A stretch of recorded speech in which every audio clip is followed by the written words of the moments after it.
Hello everyone, welcome to my channel. I am Smita Sharma. आज के video में हम क्लास 12 का चैप्टर 1 चल रहा था, उसका सेकंड पार्ट करेंगे। तो हमने देखा था क्रिस्टलीय ठोस जो होते हैं उसके 4 प्रकार देखे थे। आणविक ठोस, आयनिक ठोस, धात्विक ठोस और सहसंयोजक ठोस। अब हम आज इसका फर्स्ट ठोस पढ़ेंगे, आणविक ठोस। आणविक ठोस ये है जो अणुओं के रूप में होता है। सबसे पहले हम देखते हैं अणु और परमाणु के बारे में।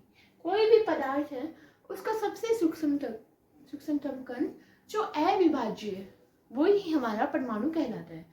परमाणु है वो आपस में मिलकर अणुओं का निर्माण करती है। ठीक है, तो अणु है वो समपरमाणविक भी हो सकते हैं और विषम परमाणविक भी। जैसे समान परमाणु मिलकर अणु का निर्माण करती हैं, जैसे H2। इसमें समान परमाणु है H और H, और एक होता है विषम परमाणविक। विषम परमाणविक के अंदर अलग अलग परमाणु होते हैं, वो अणु का निर्माण करती हैं। वो अणु कुछ भी हो सकता है, जैसे H2 हम जल का मॉलिक्यूल बोल सकते हैं। तो जो आणविक ठोस है वो अणुओं के रूप में होता है। इसके भी 3 पार्ट पढ़ेंगे हम। अध्रुवीय ठोस, अध्रुवीय के अंदर जिसके अंदर अध्रुवीय अणुओं से मिलकर बने होते हैं। अध्रुवीय ध्रुवीय के बारे में हम जानते हैं क्या होता है। देखिए, ध्रुवीय मतलब जो बंट सकता है, अध्रुवीय जो बंट नहीं सकता। तो मान लीजिए HCl है, तो इसके अंदर हाइड्रोजन की जो इलेक्ट्रोनेगेटिविटी है वो कम है, तो Cl क्या करेगा, हाइड्रोजन के इलेक्ट्रॉन को अपनी ओर खींचेगा। ठीक है, ये तो हो गया हमारा ध्रुवीय। और अध्रुवीय के अंदर जैसे H2 है, तो इसके अंदर बराबर है उसकी इलेक्ट्रोनेगेटिविटी, तो ये नहीं खींचा जाएगा।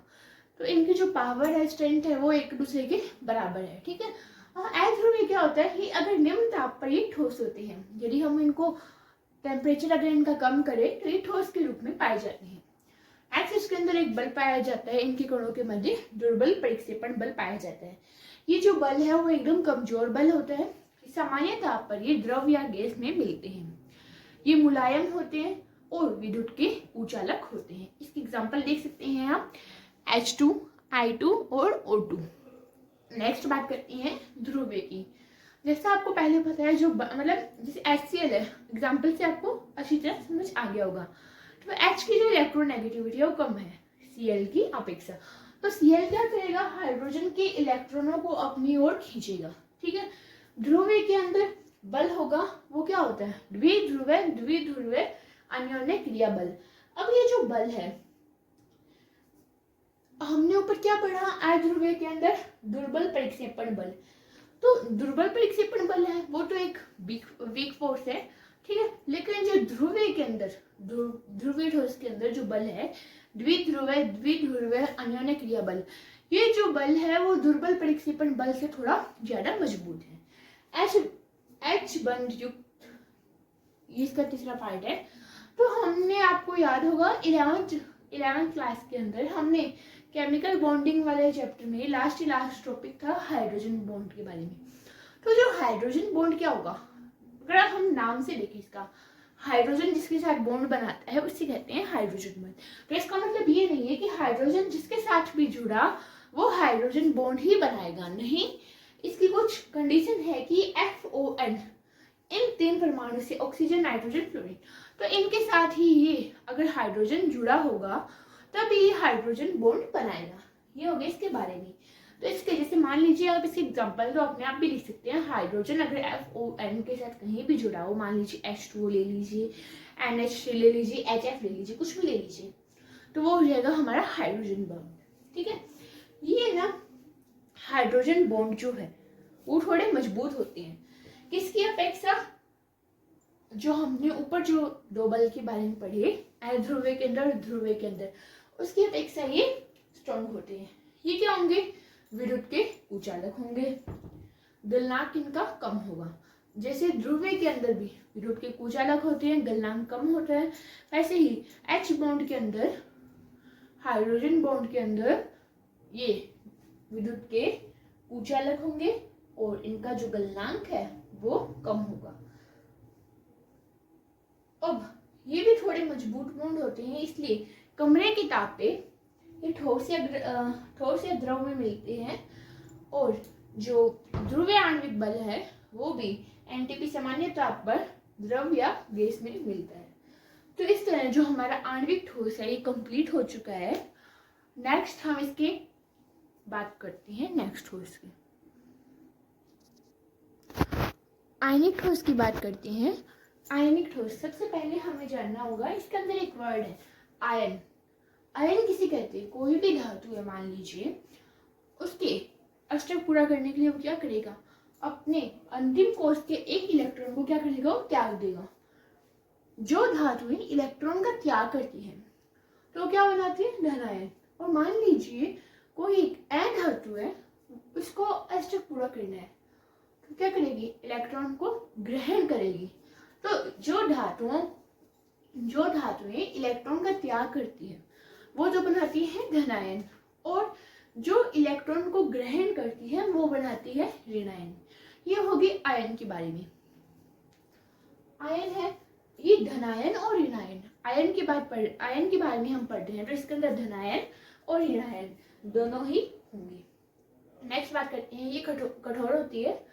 आयन मान लीजिए, आपको एग्जांपल से समझाते हैं। सोडियम क्लोराइड है NaCl। तो सोडियम क्या करता है? अपने एक इलेक्ट्रॉन का त्याग करता है, और क्लोरीन क्या करेगा? अपने एक इलेक्ट्रॉन को ग्रहण करेगा। तो ये दोनों आपस में क्या मिलकर बनाएंगे? सोडियम क्लोराइड यानी NaCl। ये कठोर होती है। गलनांक इनका उच्च होता है, भंगुर प्रवृत्ति के होते हैं। कुछ नेक्स्ट हम पढ़ेंगे इसका धात्विक। तो इसके अंदर जैसे आयनिक है तो हमें आयन के बारे में ध्यान रखना होगा कि आयन की क्या विशेषता है।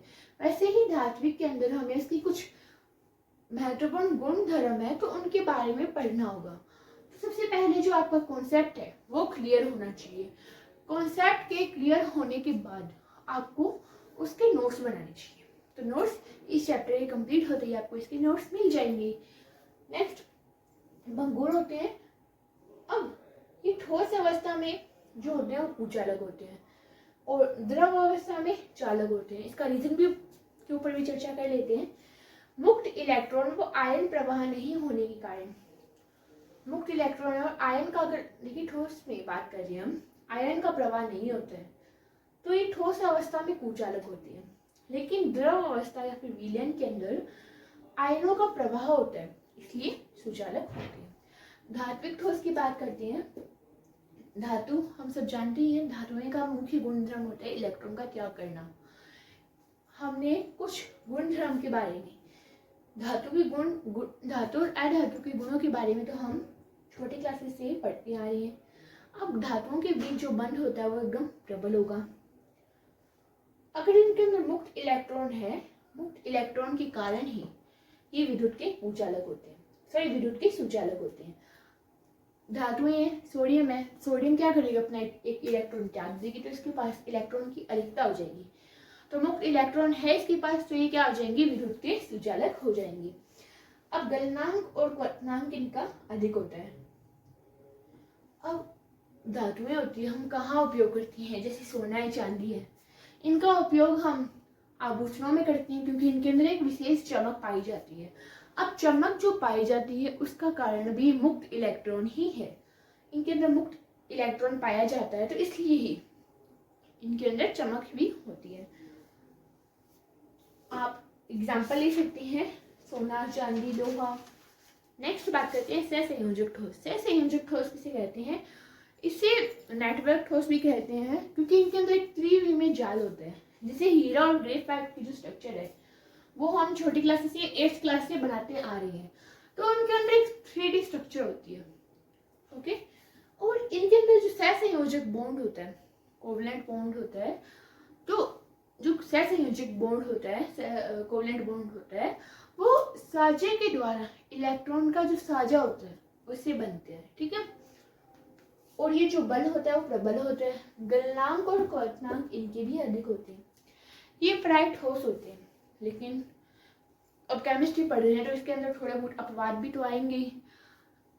तो जो ग्रेफाइट को छोड़कर ये बाकी ठोस पाई जाती हैं, विद्युत के कुचालक होते हैं, लेकिन जो ग्रेफाइट को छोड़कर भंगुर प्रवृत्ति के होते हैं। एग्जाम्पल आप हीरा और ग्रेफाइट लिख सकते हो।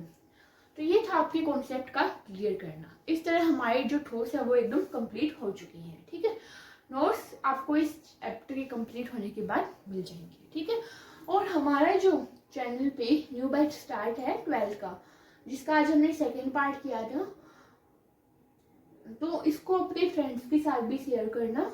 और अगर आपको वीडियो अच्छी लगी तो वीडियो को लाइक करना और शेयर करना तो भूलना भी मत, क्योंकि यहाँ पे हम 12th की केमिस्ट्री का फुल कोर्स करने वाले हैं विद हैंड रिटन नोट्स। और चैनल को सब्सक्राइब करना मत भूलना। Thank you.